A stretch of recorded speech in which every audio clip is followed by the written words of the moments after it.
Welcome everyone to a brand new podcast here with Leo Miller Productions. I've got Howard here who has got many stories to tell us today, so make sure you stay tuned and we're going to be diving straight into Ukraine. So now getting snatched. That's the grim reality. We got the last 27 litres of fucking petrol. Get the fuck out of there. That's why I'm here this winter, because I need a fucking rest, you know. I got 3 years in jail for my first prison sentence. My wife got us out of Kiev. We got the last 27 litres of fucking petrol. Get the fuck out of there. Warning. This episode discusses the Ukraine war and may contain strong language. The views expressed are those of the guest and do not represent the podcast or its host. Listener discretion is advised. But the first question we've got for you here, Howard, is obviously you've been living in Ukraine. What do you actually think of the war in Ukraine? What are your opinions on Ukraine? Just tell us a bit about that. Well, you know, Ukraine's been in a war since 2014, you know, when it fucking first kicked off. And I was there when that kicked off as well, you know. And the fucking full-scale war came. I didn't believe it, you know. Yeah, how was that? Was 27th of February, 23rd of February, I was in bed in my apartment with my girlfriend, who's now my wife. Yeah. She woke us up, Howard, we need to fucking go, you know. Russians are 45 kilometres on the city, outskirts of the city, you know. Really? Must have been terrifying. I said, fucking going back to sleep, man, you know. Back with the You're joking, you went back to sleep? It's funny, I've been sat in the sauna, you know. I've got a great fucking gym where I go to with a great sauna there. And I met fucking 3 kids in there from the fucking British Army 2 weeks before the war began, and they fucking told us to get out, you know. But I didn't listen, you know. Yeah. They were there training Ukrainian fucking troops. Really? In civilian clothes as well. I remember fucking saying to them in the sauna, now you get talking in the sauna, there's loads of people. I said, these lads never wear your uniforms. Kid cans.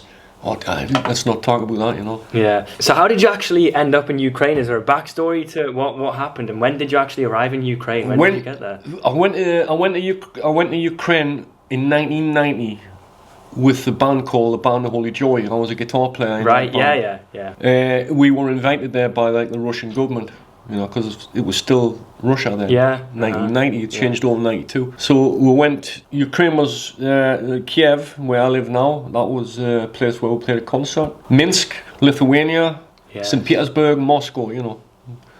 And I sort of fell in love with Kiev as a city, you know. And I thought, what fucking one day I'm coming back here. Yeah. And that was 1990, remember, Leo, right? You know, when we were doing fucking concerts, man, there was fucking freaks in the audience from fucking Chernobyl, you know? Right. Like fucking teenagers with fucking hair, fucking out there, you know? Yeah. They were trying to pull their fucking Levi's off, man. Really? It was mental, Chernobyl had only been about 5 years before. We wouldn't eat the fucking vegetables. Really? We were scared. We used to go back to the hotel after gigs and there'd be fucking KGB on every floor, counting how many birds you're bringing back now. Fucking fives and all that stuff. We wouldn't eat the veg, but we didn't get paid in money. We got paid in fucking vouchers. Vouchers? Fucking vouchers. Remember? What sort of vouchers? Just like a fucking a cinema fucking ticket thing, you know. There was fucking queues for bread and everything, man. Really? It was mental. God, that is mental. So that was my first encounter with the fucking East, you know. Yeah, and you were just in this country, like England, before that. But you know what made an impact on me was a fucking city called St. Petersburg in Russia, right? Yes. It's fucking extravagant with them big fucking golden domes, right? Yes. And I've got the distinction of being married to a Russian and a fucking Ukrainian, you know. I ended up getting married to a Russian. Right. Here in fucking Wall's End, man. It's the worst 5 years of my life, you know. It's pretty rare that I've been married to a Russian and I'm married to a fucking Ukrainian. Yeah. So you've had Russians and Ukrainians. Aye. So I returned to Kiev as a tourist. Right. In subsequent years, you know. Yeah. Not as a musician or a guitar player, as a fucking tourist, and I was going to all the wrong fucking places, you know. You know, fucking clubs and fucking stuff like that, you know. And then I found me spiritual fucking home after about 4 years, you know. Just like a fucking bohemian area of Kiev. It's called Podil. Right. Fucking little cafes with guitars on the wall and fucking accordions and pianos, fucking people fucking drawing and stuff. And I was drawn there, you know. I thought, fucking hell. My mate I was with us said, you found your spiritual home. I was like, I fucking have, like. And so my life started from there, going back, eventually forming a band meeting my wife, who I've been with for 6 years, you know, and I've got a life there, and that's about the story. I happen to have been there when the war started, you know. So so what year was it you went to Ukraine and moved there then? Can you remember? I haven't actually moved, you know. I've been going there I've been going there and staying there illegally, actually. Right. You're allowed to stay for 90 days. So I've been going in overstay. Right. You pay a fine on exit. The fine is always the same fine. Oh, really? Whether it's a 6 month or a year or 2 year, you know. Yeah. So obviously you were there for the war, and it must have impacted the way you were living in Ukraine. Can you tell us a bit about how it was like before compared to after the war? Was there much of a change in how you lived and what you did? Oh, there's a big change, like. So what sort of change was that? We had a lot of tourists used to come to Kiev, you know. It's one of the greenest cities in Europe, you know. Right, yeah, One of the fucking greenest cities, like fucking tree-lined boulevards and stuff, you know. Yeah, it's beautiful, it's nice that, yeah. Stalinistic buildings and stuff. It's all fucking changed now. We've ripped down all the fucking street signs, anything to do with Russia, all the statues. Really? All the fucking bridges, anything to do with Russia, rivers, everything's changed. They're trying to eradicate the fucking... rivers? Russian, did you say rivers have changed as well? Yeah, man. And I kind of disagree with that, you know, like, Ukrainians are quite hypocritical, you know. They'll tell me off for fucking speaking Russian. Right. But 10 minutes later, they'll be fucking using it, you know. Yeah. They're fucking hypocrites, you know. Yeah. And to me, the Russian is just a fucking language. It's not the enemy. It's just a fucking language, you know. Yeah, it's just a language, yeah. So, like, I learned a bit of Russian when I was married to my Russian wife, so it's convenient for me to learn Russian, you know. If I speak a bit of Russian, street Russian, you know, I don't speak fluent Russian. But I can get by in cafes and stuff like that, you know. So what's the life like then? Can you still go out and, you know... You mean currently? Yeah, like... Oh, why I, man? Can you still, like, go out? Can you? Well, and still, all the cafes and that are still going and... No problem. Really? Candles... Was there ever a problem with that, or...? Not really, no. Has it changed since 2014, like the way it's going on? Or? Oh, yeah, it's changed, like, you know. Because obviously now, we're in a real war now. We're in martial law. Right. We've got a fucking curfew at midnight. Really? Curfew. Oh, there's a curfew? Oh, yeah. So can you imagine, like, in the summertime, you can't go out and... You guys, young people, can't go out and fucking party now, you know. Curfew's 12 o'clock. Streets fucking empty. Have to be or you get arrested, you know. Seriously, you get martial arrested law. if you go out? Of course, because you could be the enemy, you know. Wow. We used to have, when the war first started, we had fucking taggers.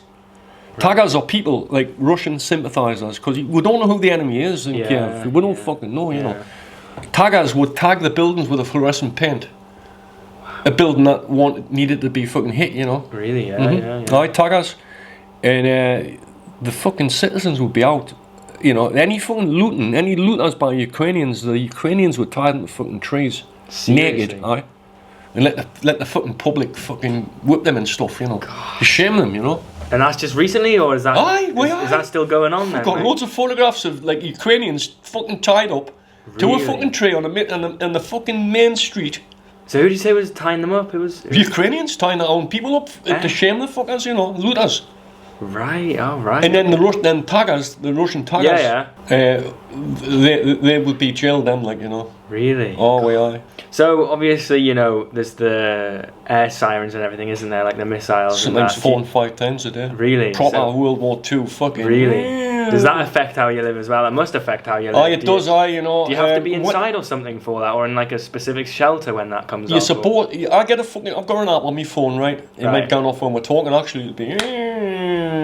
Go to the fucking shelter, you know. Really? Oh, so it goes through your phone now? Yeah? Does it go through your phone now? You get alerts and everything? Yeah, it'll even fucking tell us what's in the fucking sky, how many missiles, what it is, what kind of drone it is it the fucking Kinzhal, is it the fucking ballistic missile? It'll tell you fucking everything. My bird tells me everything. Really? There's 6 missiles just being fucking launched. Unbelievable. Right, so Ukraine's a big country. Yeah. So every time fucking Russia launches something, we get an air alert. It might not be for Kiev, it'll be an air alert for the whole of Ukraine, you know. It's only later when you realise where they're coming. Right. But we've got the fucking Patriot system in Kiev from you guys from the UK. Yeah. It knocks everything out of the fucking sky. Like. Yeah. The drones are like, you ever seen that fucking Super Grand? Right. No. With the fucking scooter. Oh, right. Years ago I had Super Grand. Oh, yeah. In Time Off. it's like a fucking moped. You hear a fucking drone's like a moped. It's slow and clumsy, and we just fucking knock them out, you know.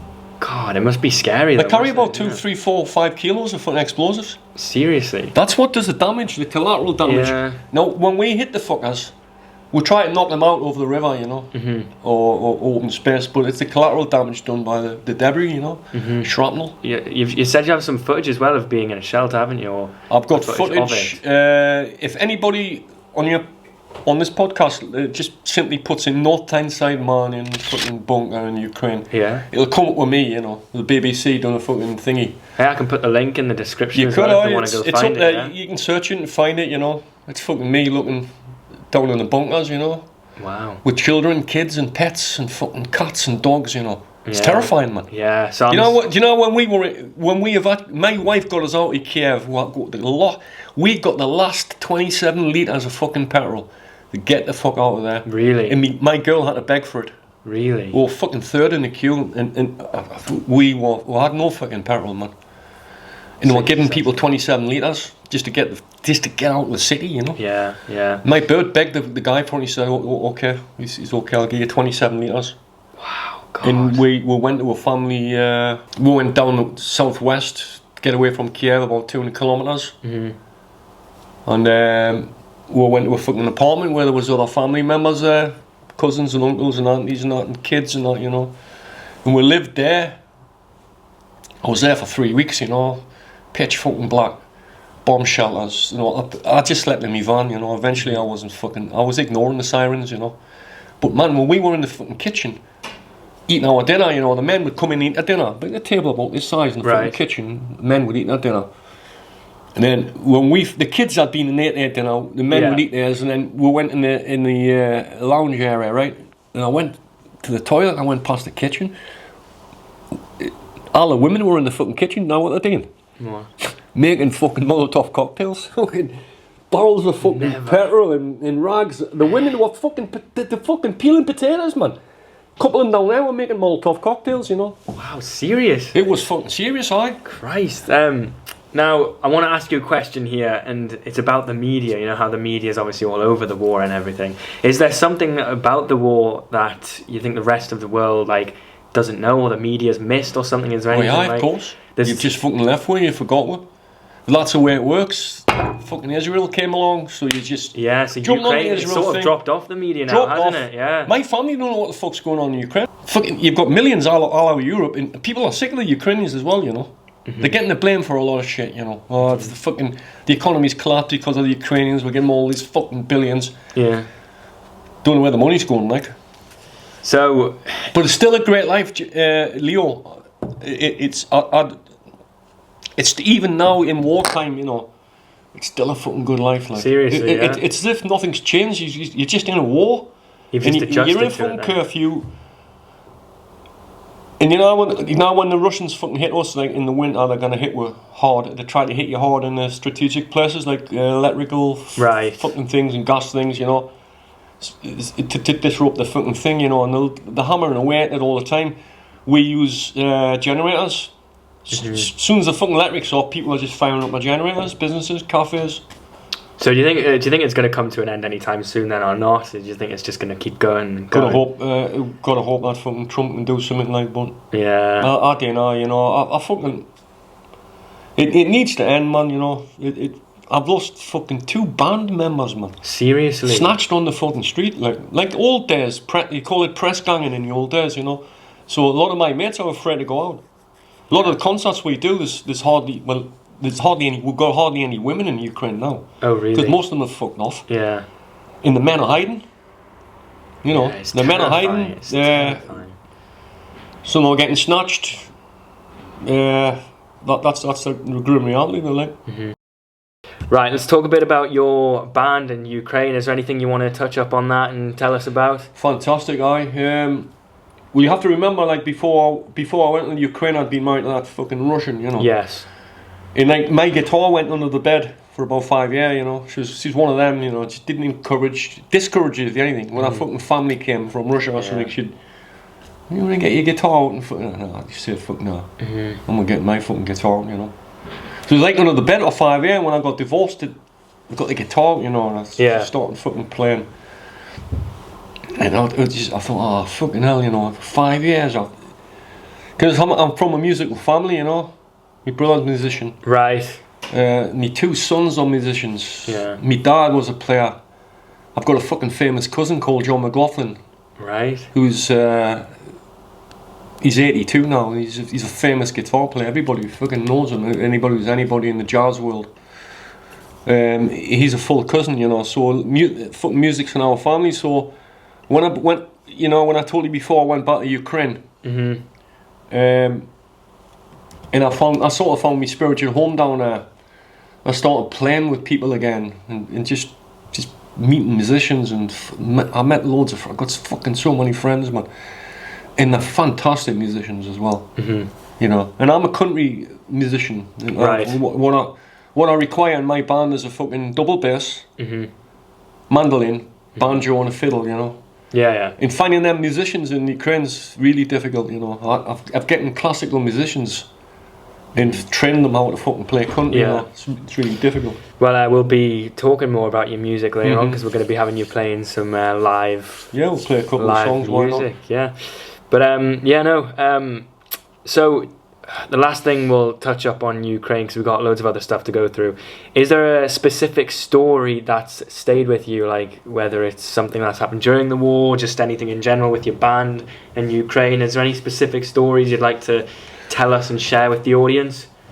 I think that story I fucking told you before about them fucking Molotov cocktails, like is that your most memorable kind of thing? Story? I think fucking hell, you know. That was the most. Is there anything like shocking that you've witnessed? Oh, anything shocking? Yeah, like anything. Fucking the missile fucking hitting the fucking building about 100 metres down the street and knocking all the. Did you witness that? Well, I heard it. It was in my street, and obviously the aftermath of it, you know. It knocked out a lot of windows. What were you doing during that then? Do you remember what you were doing during that? No, I was just in the house, you know. And you just heard did you just hear the bang? Oh, way I boom. So what did you do? Go out and look, or did you? Later on, went out and looked. You know, when the emergency services were there and fucking pulling the rubble back. There were a few people died in that, you know. Seriously. Oh, way I. And that's not far then from you, is it? Really? No, it's in the fucking same street. Terrible. And there's been a couple that have been just a bit too close. Yeah.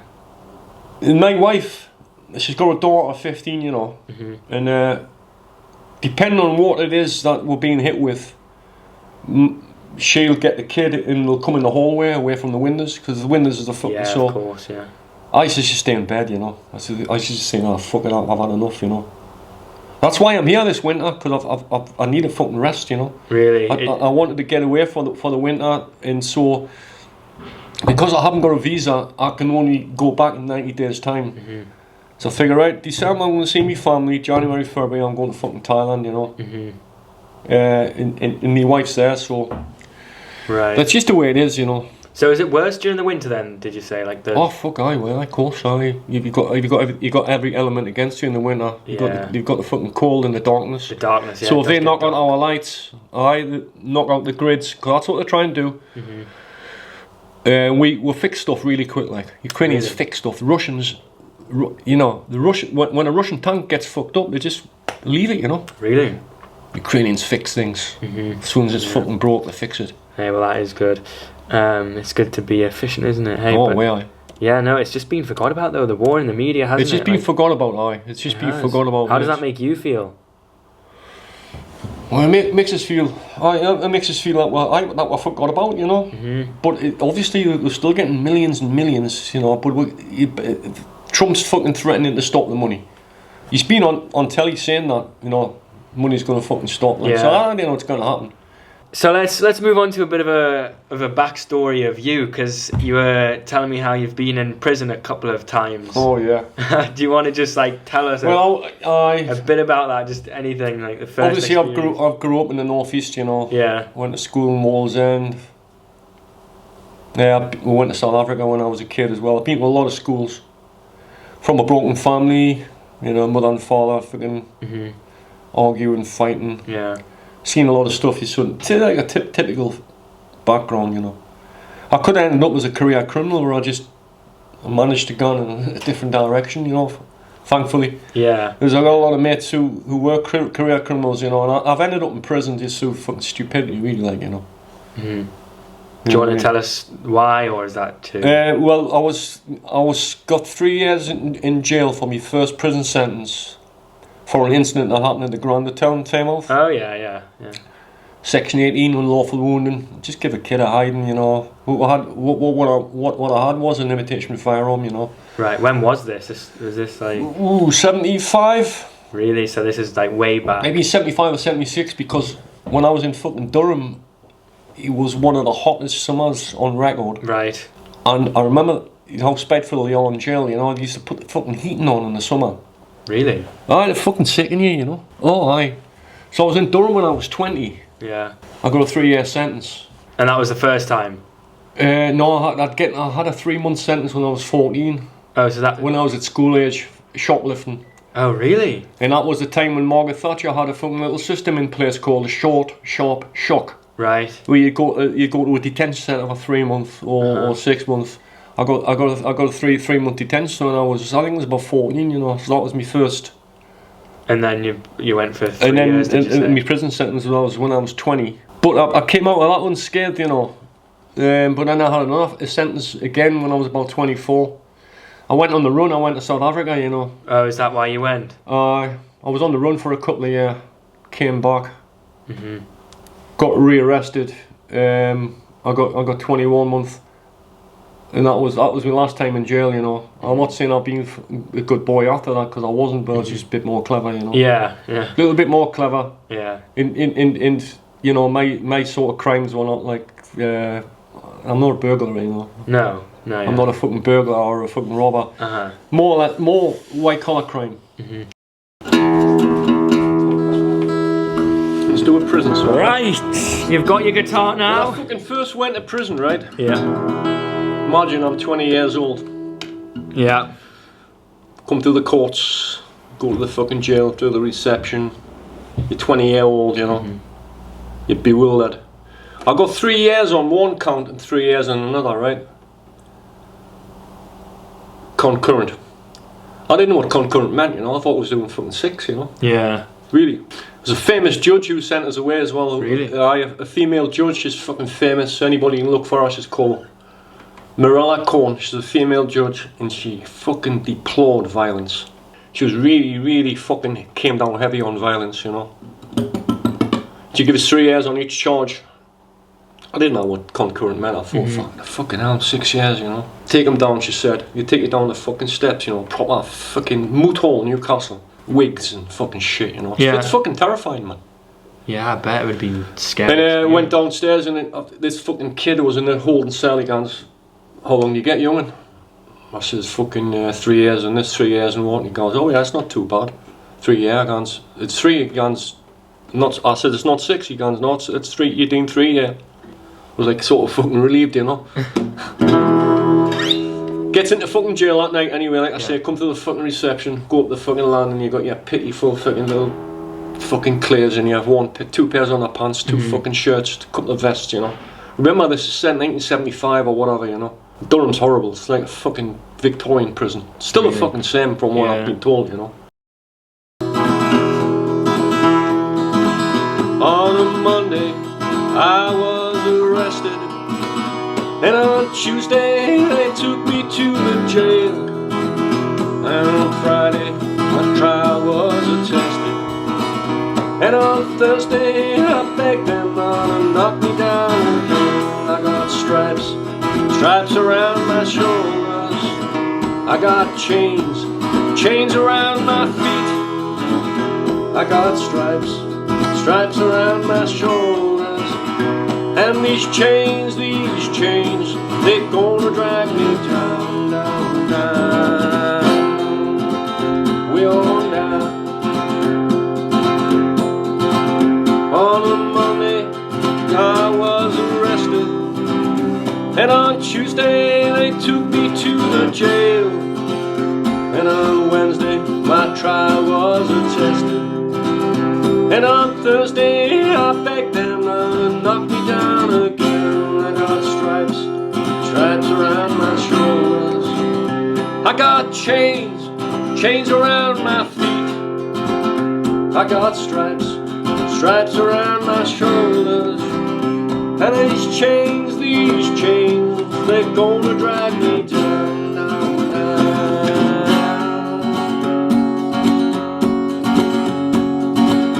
On a Monday, my ma came to see me, and on Tuesday they took me to the jail, and on Wednesday I was down in solitary, and on Thursday I begged them out and knocked me down again. I got stripes, stripes around my shoulders. I got chains, Lord, chains around my feet. I got stripes, stripes around my shoulders. And these chains, they're gonna drag me down, down, down. Last night.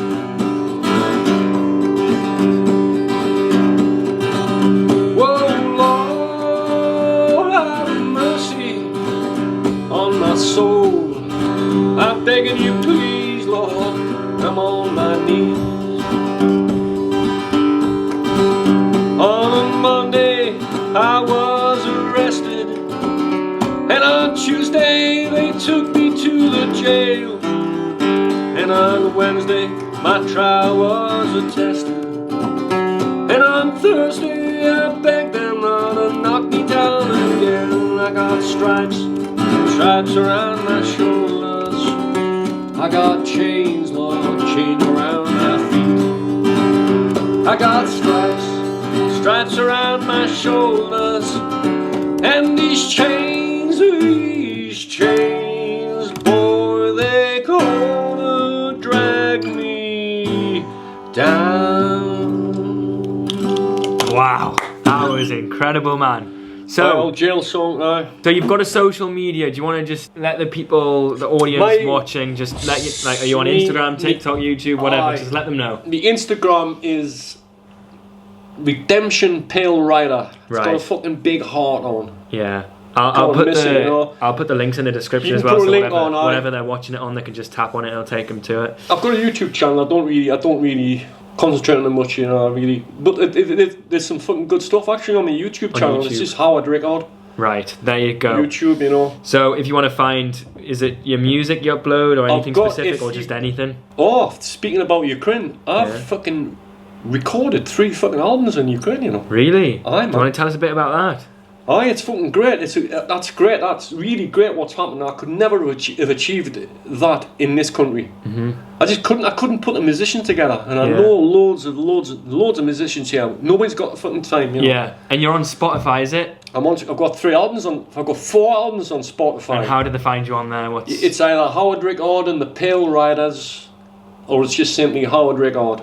Right, there you go, everyone. So the Pale Riders is the name of my band, you know. Yeah, if you want to find that on is it Apple Music or just Spotify? It's on all streaming. It's services. On all streaming pages, you know, everything. But it's mainly I'm a Spotify artist on there, so it'd be great if you guys can follow us on there. Yeah, go on, everyone, get on that now. On my Spotify, and I'm watching these as well because I can fucking see all the analytics, you know. Yeah, like all the monthly listeners and everything. It's good though, you know. I mean, to be a musician now, it's not fucking great. And you said you're Grammy-nominated songwriter, aren't you? I'm Grammy-nominated, That is incredible. Francis Rossi. How did that come about then? Was it just... a family member is also a musician. She's called Hannah Rickard. Right. My brother's daughter. Yeah. She's a local musician. She's pretty well known as well. But now she's had 2 kids. She's off the fucking music scene. Right. But she was co-writing with Francis Rossi of Status Quo. Yeah. And they done an album together, and he asked her, have you got any fucking songs, you know? And she said, no, not really. I've got a couple that I've co-written with my uncle, you know? So we'll put forward these 2 songs, which is Heartbreaker, Walking with Jesus. There's 2 songs on there, but Heartbreaker was nominated for a Grammy, you know? It didn't make it, like, but I'm a fucking Grammy nominated artist, I suppose. Incredible, yeah. So it's good, like that. I get a few quid off it, like. Yeah. I get me fucking royalties and that. Yeah, but hey, I think that's everything there we've covered. Is there anything more you want to mention? A year and a half ago, I've got a fucking son, right, who's an actor. He's just recently been in Coronation Street. Oh, yeah. He was a child actor in Biker Grove. He was in Biker Grove 6 years. Yes, right. I watched my own son growing up on TV because I was estranged from his mother then, you know. Right. he's just recently done a film for Ken Loach. You know Ken Loach is, yeah? Yeah. Ken Loach wrote Kess, and he's one of the industry's fucking best directors ever, you know, Ken Loach. Of course, yeah. And he's just been in a film with that film there. He wrote a fucking great song, and I tried to get Sam Fender involved, you know. I pledged all me fucking, me musical royalties to the Ukrainian army, you know, for 1 year from when the war started. Right. For 1 year, I pledged everything to them, you know. Yeah. I was trying to get Sam Fender involved. So if Sam Fender's ever watching this podcast, if he gets to watch it or anybody knows Sam, tell Sam to get in touch with Howard Pires. I've got this fucking song that Louis wrote for the film. Mm-hmm. But Ken Loach knocked it back. They never use music in Ken Loach's films. Don't know if anybody notices. They listen to Ken Loach's movies through the years. He never uses music, you know. But he wrote a song specifically for that film. Mm-hmm. And we were going to try and get Sam to record it, you know. Yeah. It would have been a fucking smash hit. Yeah, but it just never. Yeah. But yeah, no, if you want to go find him, he's on Spotify, everything, whatever you're watching this on, it'll be in the link in the description, just tap on it, it'll take you there. Go listen to the music, and how many albums did you say you've got? There's 4 albums, I think. 4 albums on the streaming services there. And yeah, I think that's going to bring us to the end. But conclusion. Hey, thank you very much for coming on, and make sure to subscribe, everyone, follow. And we'll do a fucking follow-up in a year's time, next year, yeah? Definitely, yeah. Next Christmas. We'll be back with this, and yeah, thank you all for watching. I hope you enjoyed, and I'll see you on the next podcast, everyone. See you guys. Goodbye. Follow me on Spotify.